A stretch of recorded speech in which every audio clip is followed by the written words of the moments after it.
Hey, welcome back, everybody, to Telemedicine Talks. It's always awesome to see everybody here. Thank you for joining. And as always, we have Phoebe Gutierrez and Leo Damasco. So, Phoebe, what are we talking about today? Well, today I wanted to talk a little bit about some of the misconceptions or like the consumer perspective in telemedicine, especially in what I consider some of the new like trendy wellness, healthcare kind of things, especially stuff that's just being big and talked about on the internet. Yeah, it's huge, right? The wellness craze is out there, and I get a lot of questions about it. Weight loss, hormones, peptides, right? And what's going on and what's going around. It seems like everybody's doing it, right?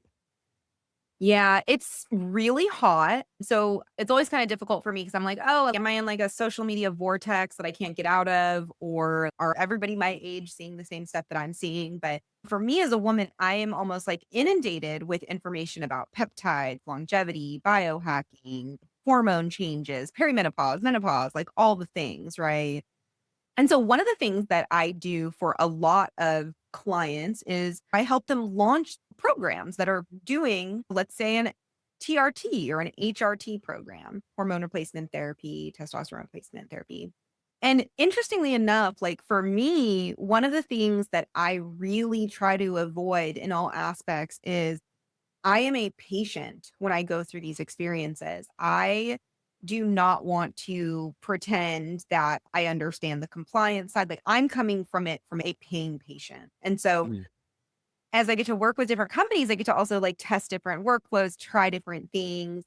And what I have to say, probably one of the worst clinical experiences. And I wanted to share that because I think that as companies are getting more and more competitive with their marketing strategies, consumers need to be aware of some of these tactics.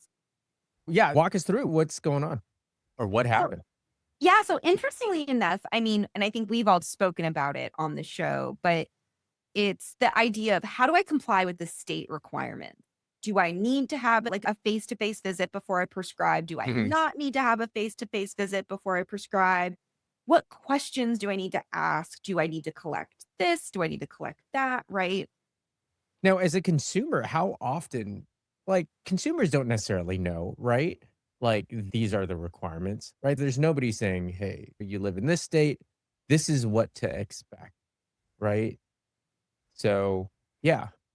I think that it is interesting to me that there's such a hot topic of like when people want to get something prescribed, do they need to have a live consult, right?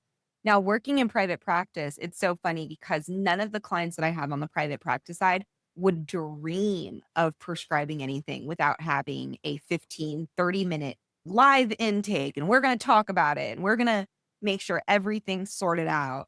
And in my experience, it's like I got into probably one of the bigger telemedicine companies.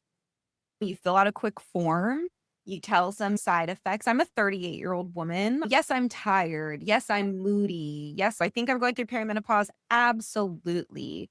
Then it gets to the time of like, well, what treatment do you want? And I'm like, well, I forget. So I'll do estradiol patches or estrogen patches. And they get shipped to my house. Super convenient. A physician reviewed it, all was well. Was I able to talk to a doctor? No. Did I have to talk to a doctor? No. Was the experience overall convenient? Hell yeah. Super convenient. So I get my treatment. Put my patch on. And in a matter of like 2 days, I was sick. I was moody. I was irritable. I was not myself. I was not doing well. And luckily, Leo, as you know, I work with a lot of clinicians and have that like one on one Right. conversation. And I spoke to one of my hormone providers who does it in a different state. I'm in California. She's in Massachusetts. And they prescribed me the same amount as a 61-year-old woman. I got prescribed the same dosage, the same everything for somebody who'd, like, already gone through menopause, and at that point, I was like, "No, I needed the visit. I needed the medical education. Why didn't they require it for somebody of my age? I'm only 38." So I started to get, like, really upset because, again, I've helped a lot of companies build regulatorily compliant workflows that follow the same thing as this, right? The patient's gonna understand, they're gonna get their education and we did everything we had to do. We had a provider review it.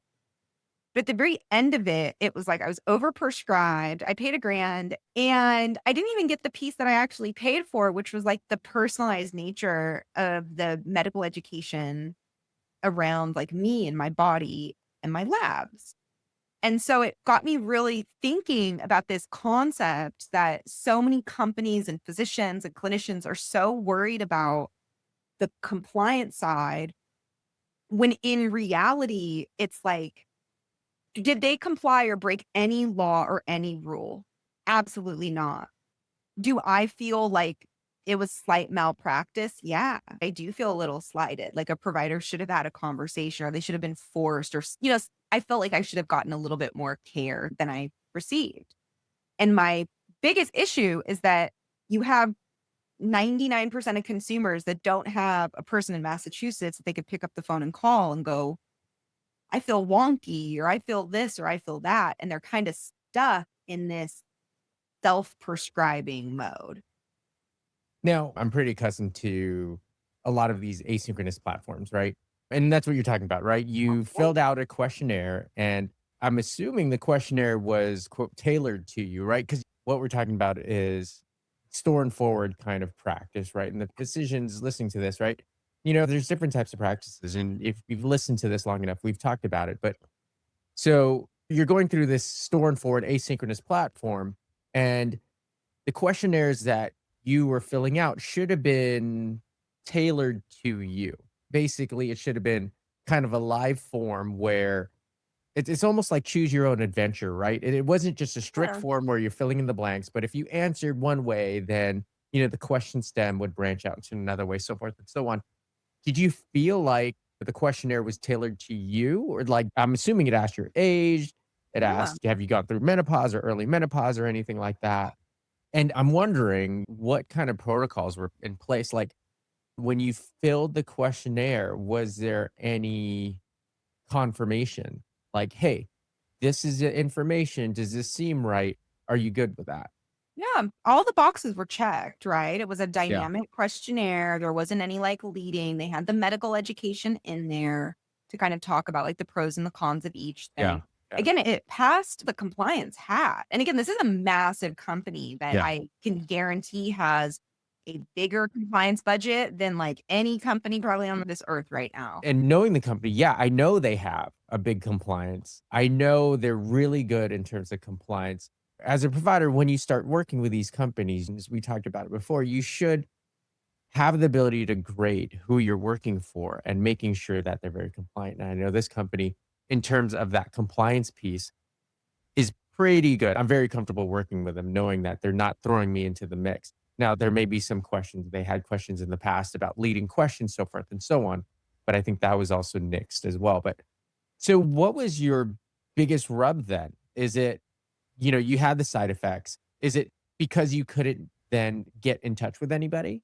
Or I think it was a combination of a few things. I think that one of the things is that if you talk to a hormone specialist or anybody technically who should be prescribing, these things, they would probably have had questions around my age ordering these prescriptions, right? yeah, So usually women are doing this and they're like middle to late 40s. There's a bunch of what I would consider like step therapy that could be prescribed earlier on to try and like curb certain things.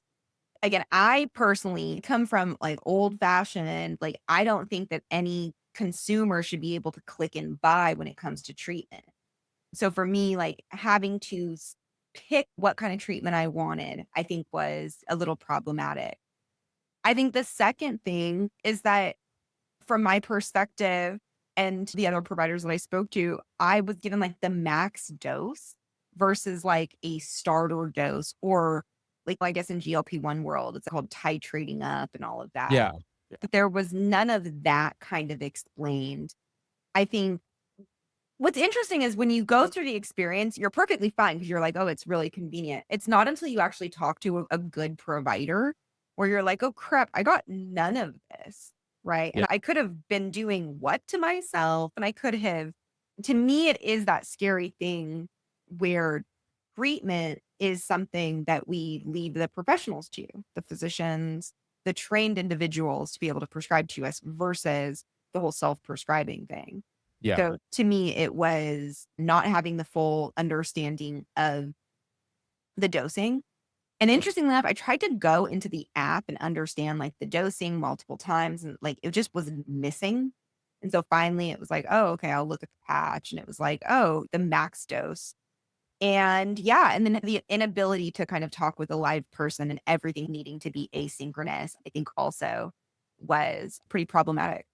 Yeah, and it's interesting to see where this broke down. I'm wondering, what kind of protocols they followed, because yeah, they should have strict protocols. Hey, this is the starting dose per age, and a lot of different platforms out there, especially the asynchronous platforms. They're very, very strict about the protocols they follow and what starting dose you have because of this, right? And I know a lot of the doctors that work on the async platforms, they really are very conservative for the most part, right? They want to start low. And actually, my personal kind of medical practice, and I know a lot of the people I know, is we're very conservative, right? And if there's pushback, we're like, no, no, this is where you're going to start. And after discussion, hopefully through joint decision making, we all agree. Usually we do, right? Because Yeah. after some education back and forth. So it's interesting that you didn't necessarily have that opportunity to do so. Yeah, I thought it was really interesting because, again, whenever I think about regulations or compliance, my brain always goes back to there's a purpose and a reason. It's honestly not to make everybody's life hard or inconvenient. Like there is a real reason behind it. And I guess probably very similar to how I feel like AI making medical decisions. Like I feel that untrained individuals also making medical decisions without what I would consider the full understanding of how to go about making those medical decisions is like equally as harmful. So again, to me, it was really interesting. I don't take any prescriptions. So I have not actually had a prescription in probably like 15 years. So for me, the whole idea besides like eye drops or like some random things, it's always kind of like been an interesting and foreign concept to me. So as like it was so simple to do this, again, I kind of go back to like the GLPs. Is it in the best interest of everybody to not have that education on weightlifting and the muscle mass and how to double protein? And I don't know. Yeah, it's funny. The conversation always comes up, right? It's the balance between efficiency, expediency, and the patient convenience. But then, yes, with that, you do sacrifice the personalized touch. And it depends what the patient wants, right? It's also for the providers practicing method, you just got to watch out, right? Because some patients don't know what they don't know and they think this is what they want. And it's hard to find that mix. When I started this, I was almost a little hesitant to push back a little when I was like, yeah, where does customer service end? Like, you want to be customer service. And I almost hesitate to say customer service because this is medicine, right? This is not McDonald's. Patient isn't always right. Yeah. So where does that line cross and where do you cross it, especially in telemedicine? Yes, people are coming to you and doing telehealth because it is more convenient. It is more accessible. But then, you have to kind of skirt that fine lines. Hey, this is where good medicine runs in. And how forceful are you pushing back? Can you push back? Or does the company allow you to push back? And we've said it before, if they don't allow you to do that, or if you're working for somebody that penalizes you for practicing good medicine, maybe that's not a company you want to work for. Yeah. And I do have to say that I think that more often than not, that's probably the fear that goes through. I mean, I've heard rumors from physicians that if they don't prescribe or they ask questions, that they get kicked off these platforms.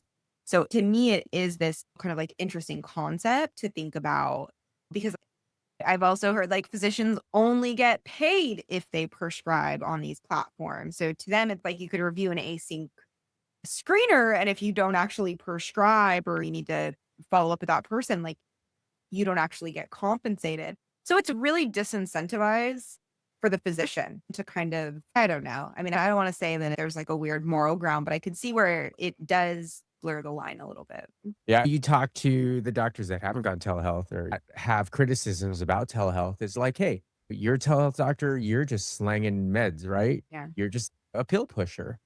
And they're knowing the community, and knowing most of us do want to practice good medicine, right? We do Yeah. want to keep good medicine in mind. But unfortunately, just like anywhere else, there are some bad actors that have done that, and that's perpetuates that kind of the stereotype. Yeah. Um, but yeah, no, it sucks that you had that kind of bad experience. Knowing what company it was, I know a lot of people on the Converse side are like, they did great, but their course was uncomplicated. And I think that's where the big hole in some of these companies and these asynchronous services have is if you need something more involved, you're not necessarily going to find that, right? And with the async too, like if you're the patient and you're going to go message the doctor may not be there for another hours, days even, right? And won't see the response. So definitely don't expect an immediate response.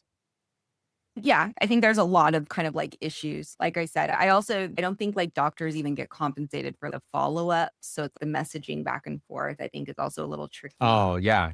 They don't. Eh, Knowing most of the payment schemes for these asynchronous things, no, they don't get compensated for the follow-up. You get compensated for a denial, or you get compensated for a definitive plan, like a prescription or a denial, or you should if people aren't paying you for a denial or referral. That's a red flag as well, right? But no, the back and forths, no, it's lost time if you think about it that way. Yeah. Nope.